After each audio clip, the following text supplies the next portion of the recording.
kanu maha suci dipaparina nikmat iman sinaran Islam anu ngancik dina diri urang. Mudah-mudahan iman sinaran Islam anu ngancik dina diri urang sararea mesti istiqomah. Amin ya Allah ya rabbal alamin. Imana unggal hari mesti nambahan ulah-urangan. Amin ya Allah ya rabbal alamin. Amin.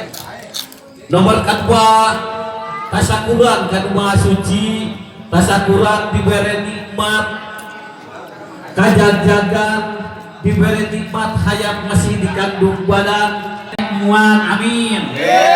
Aminah doa kirek insyaallah ke depan. Mudah-mudahan sadayana memperingati karena maulid kanjeng Nabi Muhammad sallallahu alaihi wasallam.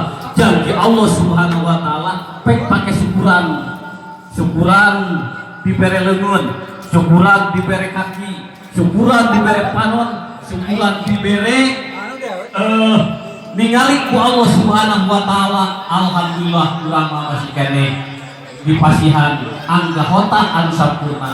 Mudah-mudahan masih jasa syukur ka Allah. Amin ya Allah ya rabbal alamin. Sarajengna urang syukuran merenang karena segala pamaksanan kurang sadayana kampung Cidadak jalmi anu keur ngalaksanakeun usaha walaupun keadaan waktu ayeuna waktu corona. Mudah-mudahan urang tiasa memperingati karena dilahirkan kanjeng Nabi